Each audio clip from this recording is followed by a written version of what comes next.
Welcome to Nallaseiringappa.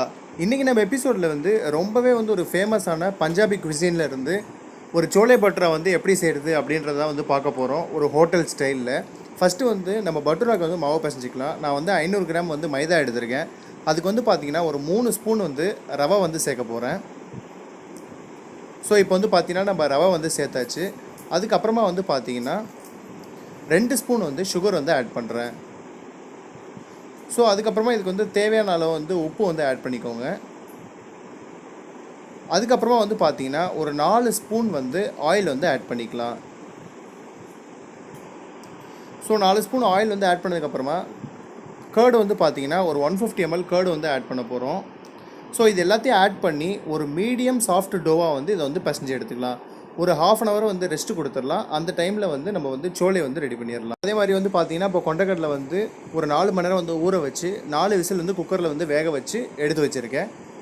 தக்காளி பார்த்தீங்கன்னா ஒரு 5 தக்காளி பியூரி ஆக்கி வச்சுருக்கேன். ஒரு 5 பச்சை மிளகா நடுவில் கோடு போட்டு வச்சுருக்கேன். அதுக்கப்புறம் பார்த்தீங்கன்னா கொத்தமல்லி தூள் ஒரு 3 ஸ்பூனு, ஒரு அரை ஸ்பூன் மஞ்சத்தூள், ஒரு 2 ஸ்பூன் மிளகாத்தூள் எடுத்து வச்சுருக்கேன். ஒரு அரை ஸ்பூன் ஜீரா எடுத்து வச்சுருக்கேன்.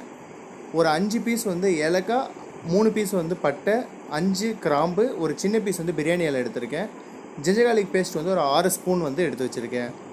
பட்டர் ஒரு 20 கிராம் பட்டர் எடுத்து வச்சுருக்கேன். அது இல்லாமல் நெய் பார்த்தீங்கன்னா ஒரு 1.5 ஸ்பூன் நெய் எடுத்து வச்சுருக்கேன்.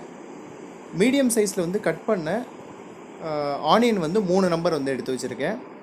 அதுக்கப்புறமா சென்னா மசாலா 3 ஸ்பூன் சென்னா மசாலா எடுத்து வச்சுருக்கேன்.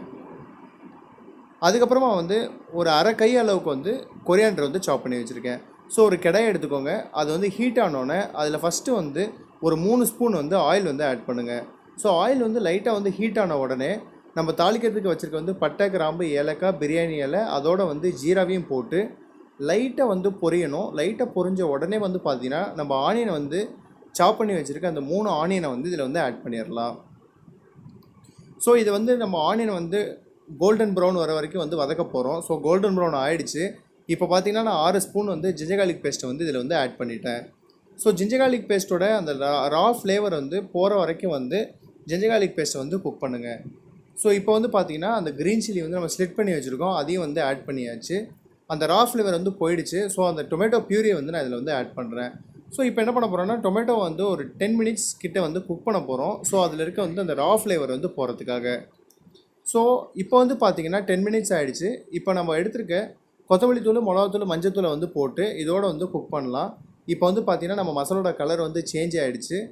இதே டைமில் பார்த்தீங்கன்னா நம்ம பாயில் பண்ணி வச்சுருக்க சென்னாவில் ஒரு கை மட்டும் மிக்சியில் க்ரஷ் பண்ணி எடுத்துக்கலாம், மசாலா திக்காகிறதுக்காக. அதே மாதிரி பார்த்தீங்கன்னா தேவையான அளவு உப்பு போட்டுட்டேன். இப்போ இதில் இருக்க வாட்டரை மட்டும் நான் ஸ்டெயின் பண்ணி மசாலாவோட ஊற்றி நான் குக் பண்ண போகிறேன். ஸோ இப்போ கொஞ்சமாக கொத்தமல்லி தலை இதோட ஆட் பண்ணிக்கலாம். ஏன்னா இந்த டைமில் ஆட் பண்ணும்போது அந்த ஃப்ளேவர் நல்லாவே கொடுக்கும். இப்போ பார்த்தீங்கன்னா நம்ம மசாலா குக் ஆகிட்டுருக்கு. இப்போ நம்ம என்ன பண்ண போகிறோம்னா நம்ம மெஷர் பண்ணி வச்சுருக்க அந்த சென்னா மசாலா 3 ஸ்பூனை இதில் ஆட் பண்ணியாச்சு. அதுக்கப்புறமா நம்ம க்ரஷ் பண்ணி வச்சுருக்க கொண்டைக்கடலையும் ஆட் பண்ணியாச்சு. ஸோ இப்போ பார்த்தீங்கன்னா மசாலா நல்லாவே திக்காக இருக்குது. நம்ம இப்போ பாயில் பண்ணி வச்சுருக்க அந்த மிச்ச கொண்டைக்கடலையும் ஆட் பண்ணிடலாம்.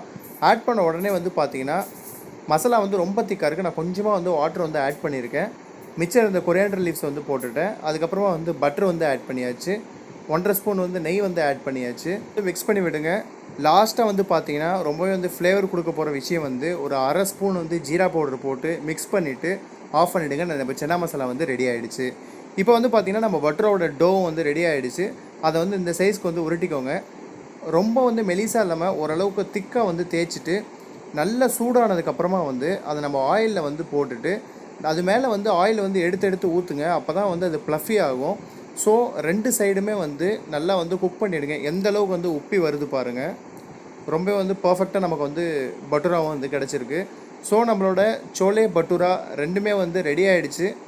ரொம்பவே டேஸ்டியானது, எல்லாத்துக்குமே ரொம்ப பிடிச்சது. நீங்களும் ட்ரை பண்ணி பாருங்கள். என்னோடய வீடியோஸ் உங்களுக்கு பிடிச்சிருந்ததுன்னா ஷேர் பண்ணுங்கள், லைக் பண்ணுங்கள், சப்ஸ்கிரைப் பண்ணுங்கள். நல்லா செய்கிறீங்கப்பா.